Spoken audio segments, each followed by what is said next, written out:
For my 50th birthday, my family kept telling me, just wait, something big is coming. My wife smiled every time I asked. Be patient, she said. On the day of, I came home to an empty house. No note, no call. Hours later, I saw a photo on social media. My wife, my kids, my in-laws, all at a beach resort. My son wrote, "He won't even notice we're gone, LOL." I didn't comment, I didn't call, I just watched. 3 days later, my WhatsApp was flooded with 47 desperate messages begging me. I am at 3:27 a.m. sitting in my empty house scrolling through vacation photos of my family, a vacation I wasn't invited to, on my 50th birthday. 25 years of marriage, 2 kids I thought I raised right, and this is what it amounts to. Forgotten. Or worse, deliberately left behind. Let me back up.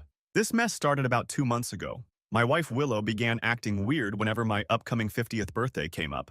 Not bad weird, but secretive weird. Whispering on the phone, closing her laptop when I walked into the room, that sort of thing. My daughter Piper, 20, started giving me these little smiles and saying stuff like, "Dad, you're gonna love what's coming for the big 5-0." Even my son Tomas, 23, who's usually too cool to care about family stuff, was dropping hints. I'm not gonna lie, it got me excited. 50 is supposed to be a milestone, right? I didn't expect anything crazy expensive because we're not that kind of family. We're comfortable, but not rolling it. Piper's college tuition takes a chunk of our savings, and I just helped Tomas with the down payment on his first apartment last month. That was $4,000 I didn't really have to spare, but that's what dads do, right? All the secrecy had me thinking maybe they were planning a surprise party. Willow kept telling me to be patient whenever I tried to fish for details. My father-in-law, Otis, even called me out of the blue last week, something he never does unless he needs something fixed at his house, just to ask what day I was taking off for my birthday. I told him I had requested the actual day, this past Tuesday, except I didn't get the day off. At 6:15 a.m. on my birthday, my boss called asking if I could come in because we had an emergency at the Riverside project. Someone had to be there, and guess who that someone always is? I called Willow from the car to tell her I'd be late, but would definitely be home by dinner. She sounded strange on the phone. Distracted. Just said, "That works out fine," and hung up quick. I spent my birthday dealing with a water main break and equipment problems. No one at work even knew it was my birthday. I didn't mention it because I'm not that guy, and honestly, I was looking forward to whatever was waiting at home. I even stopped and bought a bottle of the good whiskey on the way back. Figured I deserved at least that much. At 5:53 p.m., I pulled into my driveway. No extra cars parked outside, so much for the surprise party. House was completely dark. Weird, but not alarming. Maybe they were hiding? The house was empty. No decorations, no cake, no wife, no kids, no note on the counter explaining where everyone was. I checked my phone. No messages. Called Willow. Straight to voicemail. Called Tomas, same thing. Texted Piper. Nothing. By 7:30 p.m., I was sitting alone at my kitchen table staring at that unopened whiskey bottle, wondering if there had been an accident or something. Called the local hospital. Nothing. Called Willow's sister, Lindsay. No answer. At 8:14 p.m., still alone on my birthday, I opened my whiskey and poured a glass. That's when I decided to check Instagram. I don't post much, just follow the kids to see what they're up to sometimes. And there it was, posted 3 hours earlier. A photo of my entire family, Willow, Tomas, Piper, Otis, and his wife Kinsley, and Lindsay, all smiling on a white sand beach, cocktails in hand, at some fancy resort. Tomas had captioned it, "Family vacation mode activated. He won't even notice we're gone, LOL." He won't even notice. The comments were worse. Willow replied with a laughing emoji, and so true. Lindsay added something about workaholic husbands not appreciating the finer things. Piper at least hadn't commented, but she was there in the photos, sunglasses on, looking like she was having the time of her life. I sat there for I don't know how long, just scrolling through more photos they'd posted. Group dinners, jet ski rentals, selfies by the pool, all time-stamped and geotagged to a resort I'd never even heard of, starting 2 days earlier. Remember that Alanis Morissette song about irony? Well, it's fucking ironic that for years I've felt guilty about working too much, missing school events sometimes, being tired on weekends, all to provide for these people. Piper's college fund that I've been putting $500 into every month since she was born. Tomas's apartment down payment that meant I couldn't replace my 10-year-old truck this year. The mortgage I've never missed a payment on. The vacations I couldn't afford to take because someone always needed something more important. I don't know what kicked in, shock, rage, or some weird sense of calm, but I didn't call them, didn't text, didn't comment on the photos, just poured another whiskey and started thinking hard. First thing I did was check our bank accounts. Sure enough, $4,000 had been withdrawn from our joint savings account last Friday. Exactly the same amount I'd given Tomas for his apartment. Coincidence? I don't fucking think so. I scrolled back through older social media posts and found Otis had been making comments about a special family trip for weeks. So this wasn't spontaneous. This was planned. Planned without me. Planned around me. Planned despite my birthday. By midnight, I'd gone from hurt to pissed to ice-cold calculation mode. I opened my laptop and started documenting everything. Screenshots of the posts, bank statements, a timeline of the lies they'd told me about my birthday surprise. See, here's something people forget about the quiet, reliable guy who just keeps showing up. We notice things. We remember things. And when we've finally had enough, we know exactly where all the bodies are buried. I spent my birthday night making a complete accounting of our finances. 25 years of marriage laid out in Excel spreadsheets. Who paid for what? Who contributed what? Who sacrificed what? The numbers told a story they wouldn't like. Around 2 a.m., I found something else. A credit card statement in Willow's email. Yeah, we share passwords, or used to anyway, for a card I didn't know existed. $13,000 in debt built up over the last 3 years. Designer clothes, spa days, lunches with Lindsay that somehow cost $200 each, and recent charges from the resort they were staying at, almost $6,000 so far. I'm not a guy who usually cries, but I'll admit I felt that pressure behind my eyes. Not sad tears, angry ones. Wondering how I could be so fucking invisible to the people I've given everything to. Morning came, and still no messages asking if I was okay. No happy birthday texts, nothing. Just more beach photos and a video of Tomas doing karaoke with Otis. The tagline? Dad would hate this LOL. I showered, went to work, came home, checked social media again. Day 2 of their vacation was in full swing. Comments from Willow's friends asking how the resort was. Her reply? Heaven. So nice to get away from real life for a while. Real life. That's me. I'm real life. The thing she needed to get away from. I poured another whiskey and made some decisions. First, I called my bank at 9 a.m. sharp on day 2 and rerouted my upcoming paycheck to a new account they set up for me. Second, I called my buddy Cody, who went through a divorce last year, and asked for his lawyer's number. Third, I started moving Willow's things to the guest bedroom. I wasn't being hasty. I was being methodical. Like when you discover termites in your foundation. You don't just patch over it and hope for the best. You dig down, find out how deep the damage goes, and decide if the structure is worth saving. On day 3 of their vacation, and day 2 after my forgotten birthday, I finally got a text from Piper. Just a casual, "Hey Dad, how's it going?" Like they weren't all at a beach resort without me. Like it hadn't been my milestone birthday. Like everything was normal. I didn't answer. An hour later, Tomas texted asking if I could check if he'd left his laptop charger in his old room. Nothing about where they were. Nothing about my birthday. I didn't answer that either. By evening, the messages started getting concerned. Willow texted asking if I was mad about something. Piper called twice. Tomas sent a weird message saying, "Mom's freaking out a little. Can you just text her back?" I didn't answer. Instead, I posted my first Instagram photo in months. Just me, at home, with a birthday cake I'd bought myself from the grocery store. No caption, no tags, just a date stamp. That's when the dam broke. At exactly 9:44 p.m. on day 3 of them being gone, my WhatsApp started blowing up. Message after message. Willow in full panic mode. Tomas actually showing concern for once. Piper sending voice messages that got increasingly tearful. By midnight, I counted 47 messages across all platforms. Texts, WhatsApp, Instagram DMs, even emails. The last one from Willow just said, "We're coming home tomorrow. Please be there. We need to talk." Oh, we'll talk all right. But first, I needed to make one more stop. To pick up new locks for the doors. Because some lessons about taking people for granted need to be carved in stone, not written in sand. Update 1. First, thanks for all the support on my last post. Didn't expect thousands of comments. Some of you called me a doormat. Others said I should burn everything to the ground. Appreciate the fire, but I'm more of a slow burn guy. Always have been. So, the 47 messages. Message number 1 came at 9:44 p.m. exactly, 3 days into their beach vacation. Just a simple, "Norman, are you there?" from Willow. By message number 47 at 3:28 a.m., she'd graduated to, "Please just answer me, I'm freaking out. I've been married 25 years. Never once in all that time have I deliberately ignored my wife when she needed me. Never once have I shut her out when she was worried. Even during our worst fights, I always picked up the phone. But there's a first time for everything. I didn't sleep that night.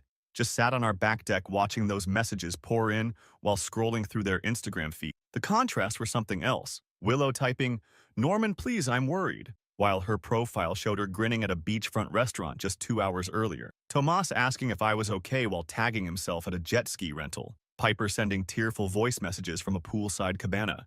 Around 5 a.m., I made coffee and started methodically documenting everything. Screenshots of social media, bank statements, text threads. I printed it all out and organized it in a folder. Sounds crazy, but it helped me think. The new deadbolt and doorknob set sat on the kitchen counter, still in the packaging. I wasn't sure yet if I'd install them. That felt like a line I might not be able to uncross. At 7:15 a.m., the first call from Otis came through. I let it go to voicemail. He left a 2-minute message that started concerned and ended with him saying I was behaving like a child. Classic Otis. Always thought I wasn't good enough for his daughter. Always made little comments about my modest house or reliable car. Code for, "You're not as successful as I wanted for Willow." I went to work like normal. Did my job. Came home. The messages kept coming. Tomas. Dad, seriously, this isn't funny anymore. Mom is having a meltdown. Piper. Daddy, please. Just text back so we know you're alive. Willow. Norman. I've called the neighbors and they say your truck is there. Why aren't you answering? Lindsay. Hey Norman, everyone's worried about you. Whatever you're upset about, this isn't the way to handle it. Grow up. That last one from Lindsay almost made me break my silence. Almost. But I remembered her comment about workaholic husband and kept quiet. I spent that evening setting up my financial firewall, called the credit card companies, and removed Willow as an authorized user on my 2 main cards, logged into our mortgage account and made sure the next payment, due in 3 days, would come from my new separate account, changed my direct deposit information at work. Then I did something that even surprised me. I made a spreadsheet breaking down our household expenses with cold, hard percentages. Who paid for what? Who contributed what? For the last 10 years. The numbers told a story Willow wouldn't like. 82% of our joint expenses came from my income. 94% of our retirement savings came from me. 100% of the kids' college funds came from me. What did Willow contribute? Looking at our joint account history, most of her deposits went back out immediately for hair appointment, lunches with Lindsay, clothes, and what she called household necessities that somehow always included expensive candles and throw pillows nobody was allowed to actually throw. Does that sound bitter? Yeah, maybe it is. But 25 years of feeling vaguely guilty for working too much hits different when you realize it was your work funding their fun. Around midnight, I found a text thread between Willow and Lindsay from 2 weeks earlier. Willow. Should we even tell Norman about the trip? Lindsay. Why bother? He'll just complain about the cost. Willow. True LOL. It's not like he ever pays attention to anything but work anyway. Lindsay. He probably won't notice until the weekend. Willow. If that soon. That was the moment something inside me hardened. I'd been holding on to a tiny hope that maybe, there was some massive misunderstanding. That text killed it. By day 4 of their vacation, the messages had a new tone. Anger. Tomas? Dad, WTF. Mom's been crying all night. What is your problem? Willow. I don't know what game you're playing, but this is cruel Norman. Otis. Norman, you're proving exactly what I've always thought about you. Selfish and immature. Day 5 brought panic as they realized I was still radio silent. Willow. We're cutting the vacation short. Coming home tomorrow. Please be there. Piper. Dad, I'm scared something happened to you. Tomas, if you're doing this on purpose, it's seriously fucked up. I still didn't respond, but I did start making preparations for their return. Moved Willow's clothes and personal items to the guest room, changed the Wi-Fi password, installed a passcode, lock on my computer. Small things that sent a message. You can't pretend nothing happened. That night I received a particularly revealing voice message from Piper. She was crying, voice all choked up, saying she was sorry about my birthday, that she'd wanted to call me but Grandma Kinsley said it would ruin the surprise they were planning, that she felt weird about the trip but everyone made her feel like she was overreacting, that Otis had paid for most of it as a family bonding experience. I nearly called her back. Nearly. But then I remembered her in those beach photos, smiling without a care in the world, not looking bothered at all. 20-year-olds are adults who make their own choices. The morning they were due to return, I finally installed the new deadbolt, not to lock them out permanently. I'm not that petty. But to make a point. They'd need to ring the doorbell, to face me, to acknowledge what they'd done before walking back into our home like nothing happened. I took the day off work and waited. At 2:47 p.m., I got a text from Willow saying their flight had landed. At 4:32 p.m., I heard their Uber pulling into the driveway. Multiple voices, luggage wheels on concrete. Then silence, which I'm guessing was the moment they realized their keys didn't work anymore. The doorbell rang. I took my time answering it. When I did, I found a tableau of sunburned, exhausted faces trying to manufacture casual smiles. Willow clutching a gift bag that definitely hadn't been packed in their original luggage. Tomas looking everywhere but at me. Piper on the verge of tears. Otis and Kinsley standing behind them with matching expressions of disapproval. I just stood there filling the doorway, silent. Willow tried first, started with how worried they'd been, how they'd called hospitals, how they'd cut their trip short because they were so concerned. Then pivoted to how the trip had been planned as a pre-birthday celebration. But things had gotten complicated, and they were going to surprise me when they got back with a special dinner. I didn't say a word, just pulled out my phone, opened Instagram, and held up the screen with Tomas's post. He won't even notice we're gone, LOL. The silence that followed was something special. Tomas stared at his shoes. Piper started actually crying. Willow tried to grab my phone, which I easily moved away. Otis stepped forward saying this was ridiculous. They needed to come inside and talk like adults. I finally spoke, told Otis he wasn't welcome in my house today, that he could drop the luggage and leave. The look on his face, like he'd been slapped. For probably the first time in his life, someone had told him no, told him to leave. The great Otis, used to everyone dancing to his tune, stood there sputtering on my doorstep while I stared him down. Kinsley tried to diffuse things, saying they were all tired from traveling. Maybe they could talk tomorrow. I said tomorrow worked for them, but not for Otis. Ever. After they left, I let Willow, Tomas, and Piper in. The house felt different with them in it. Smaller, tense. Willow noticed her things missing from our bedroom immediately and demanded to know what I'd done. That's when I brought out my folder, the screenshots, the bank statement, the expense breakdown, laid it all out on the kitchen table and told them I had just one question. When exactly did I become so worthless to this family? Willow tried to turn it around, said I was being dramatic, that it was just a vacation, that they'd planned to celebrate my birthday when they got back. I showed her the text thread with Lindsay. Her face went white. Tomas tried to downplay his Instagram caption, said it was just a joke, that everyone exaggerates on social media. I showed him his own comments from the past year. All the little digs about me being absent, being boring, being typical dad. His excuses dried up. Piper just cried. But even through the tears, she let slip that the trip had been planned for months, that it was originally supposed to include me. But Otis had convinced Willow it could be a family reset without my negative energy bringing everyone down. By 7 p.m., we'd reached the heart of it. The ugly truth nobody wanted to say out loud. They'd created a narrative about me. Norman, the boring provider, Norman, the absent father, Norman, the workaholic. That made it easy to justify treating me like garbage. They'd convinced themselves I wouldn't care about being excluded from my own family, that I wouldn't notice, that I wouldn't feel. And the most painful realization, they weren't totally wrong. I had let work become my identity. I had missed events for overtime. I had been quiet when I should have spoken up, but I was speaking up now. I told them I'd moved most of my money to a separate account, that I'd pay the mortgage and utilities for 3 months while Willow figured out her next steps, that I'd continue supporting Piper's education directly, but not through their discretionary spending, that they had 3 months to either rebuild our marriage on new terms or prepare for divorce. Tomas stormed out, saying I was being unfair. Piper went to her room in tears. Willow just sat at the table, staring at the stack of evidence I'd compiled, looking like someone had just told her Santa wasn't real. Around midnight, my phone pinged with one final message, from Willow. I never meant for any of this to happen. The trip was supposed to be your gift, some time alone to relax. We were going to surprise you with something special when we got back. I don't know how things got so twisted. I read it 3 times. Each time, my reaction was the same. Pure disbelief. Even now, even after everything, she was still spinning still rewriting reality. I typed out my response carefully. I have the receipts, Willow. All 47 of them. Plus about 100 more you don't even know about yet. The time for lies is over. Then I turned off my phone and went to sleep in my own bed for the first time in days. Alone, but not lonely. There's a difference. Tomorrow would bring hard conversations and harder decisions. But for the first time in 25 years, those decisions would be on my terms. Finally, update. First morning after the confrontation, I woke up at 4:17 a.m. to the sound of someone crying. Muffled, but definitely coming from inside the house. Took me a minute to realize it was Willow in the guest room. Weird thing? I felt nothing. Not satisfaction, not guilt, just nothing. For those asking for updates, it's been 2 weeks since my family returned from their beach getaway. 2 weeks of awkward breakfasts and tense dinners. 2 weeks of whispered phone calls and slammed doors. 2 weeks of reality crashing down on 25 years of marriage. The morning after they returned, I expected big dramatic scenes, tearful apologies, desperate promises to change. That's not what happened. What happened was Willow came downstairs at 7:30 a.m., made coffee like it was any normal day, and asked if I'd gotten it out of my system yet, like my reaction was some kind of tantrum that needed to run its course. I just looked at her for a long moment, then slid my phone across the counter with the screenshots still open. The ones where she and Lindsay discussed whether I'd even noticed they were gone. The ones where she laughed at Tomas's caption. She stared at them like she was seeing them for the first time.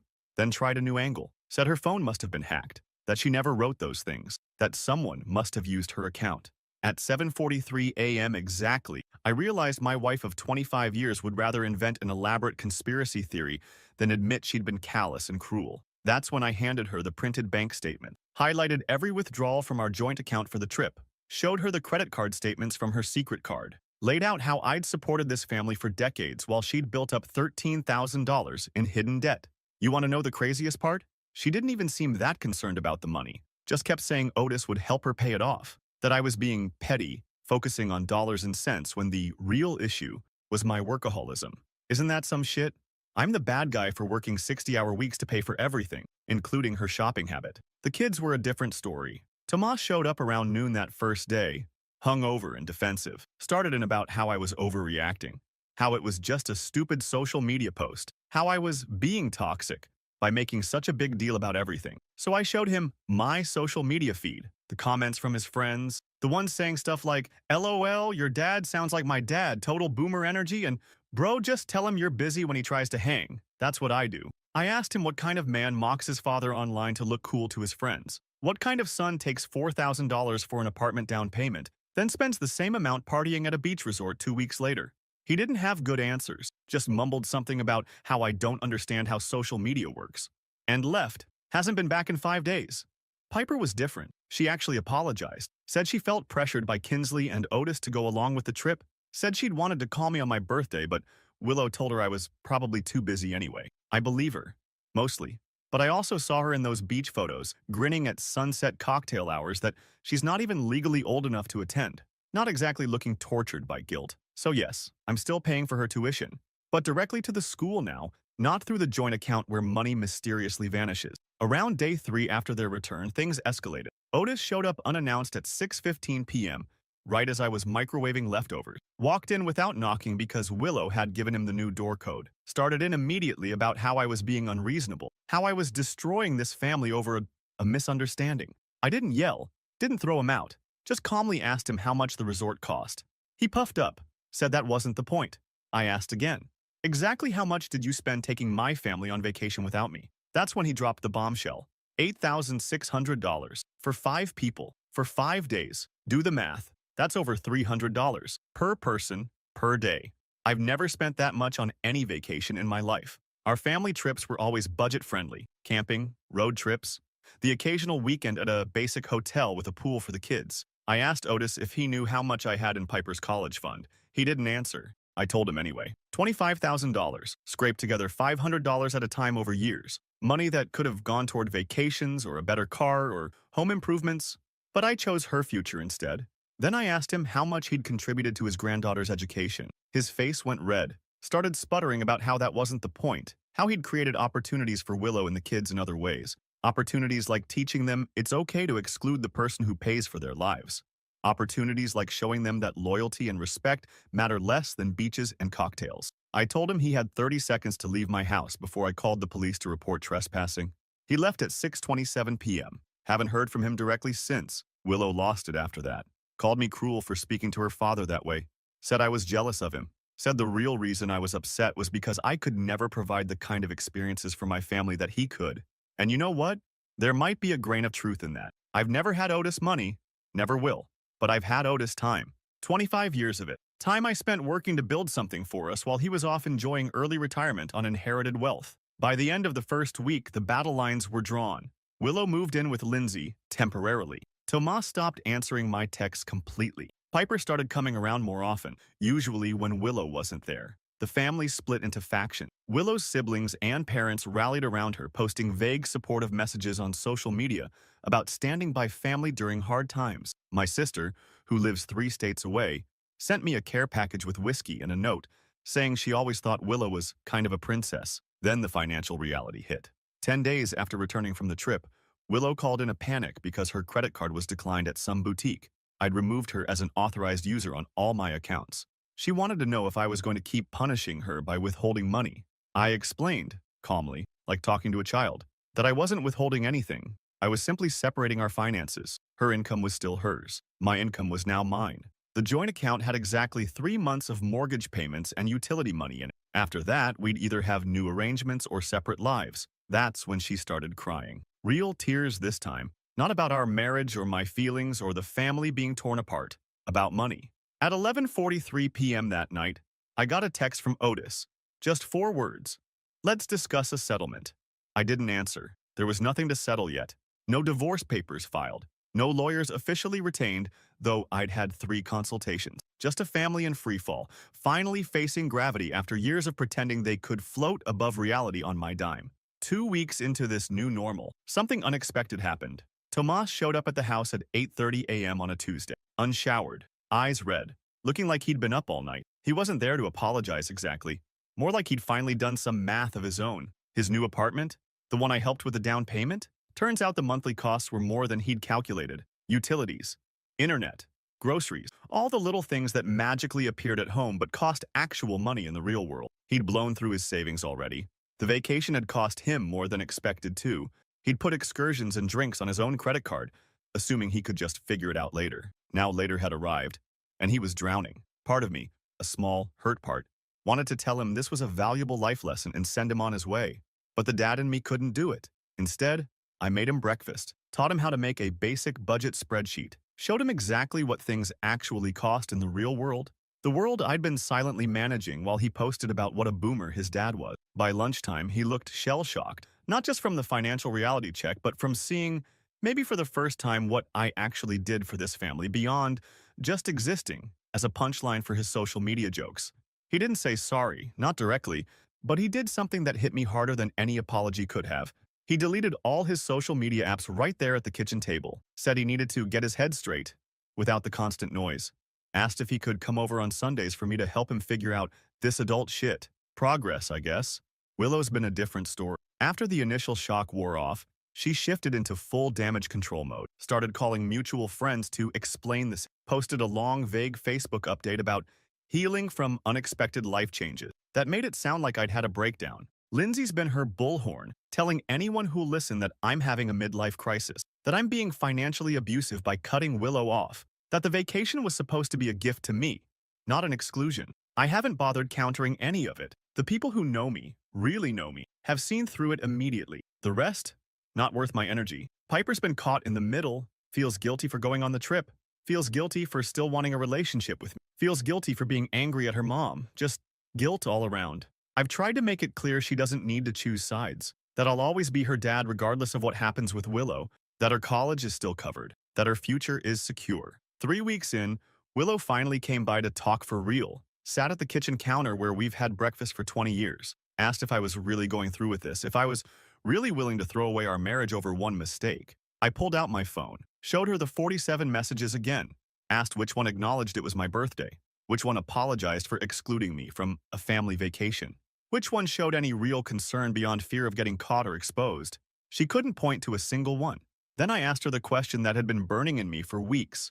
When did I become someone you could just write off? When did I become so invisible that you thought I wouldn't notice or care? What she said next changed everything. She said it wasn't sudden, that for years, maybe a decade, she'd felt like we were living parallel lives, that she'd tried to connect, but I was always working, always tired, always focused on providing rather than being present, that eventually she just adapted, built a life that didn't require my active participation. And you know what?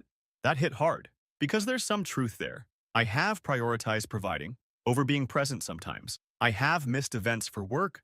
I have been too tired for date nights after 60-hour weeks. But I also coached Tomas's Little League games, helped Piper with science projects, mowed the lawn and fixed the leaky faucets, and kept the cars running and the roof over our heads. I showed up in all the ways I knew how, just not the ways Willow wanted, apparently. We talked for 4 hours that day. Real talk, hard talk, about expectations and resentments and the slow drift that happens when two people stop seeing each other clearly. At midnight, she asked if there was any chance for us, if I could forgive her for the trip, for the secret credit card, for the years of small betrayals that led to the big one. I told her I honestly didn't know. That forgiveness might be possible, but forgetting wasn't. That trust, once broken, leaves scars even when it heals. She moved the last of her things to Lindsay's the next day, said she needed time to figure out who she is without me. whatever that means. It's been 1 month now since my 50th birthday. 1 month since I came home to an empty house and discovered just how invisible I'd become to the people I thought were my world. Some days, I'm angry. Some days, I'm just tired. But most days, I'm finding a strange new peace in being visible to myself for the first time in decades.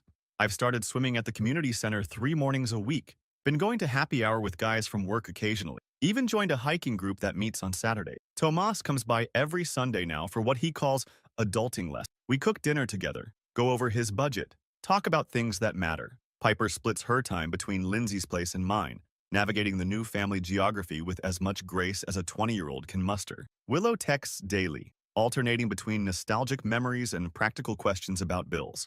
I answer the practical, leave the rest on read. Yesterday, I got a letter from a divorce attorney representing her. Standard stuff. Reasonable requests, actually. She's not going for the jugular financially, which surprised me. As for me, I finally changed my social media status from married to it's complicated. Because it is. Life is complicated. Families are complicated. Love and hurt and forgiveness are complicated. But one thing isn't complicated anymore. I'm not invisible. Not to my family, not to my friends, and most importantly, not to myself. And that visibility, that was worth the price of a beach vacation I never got to take.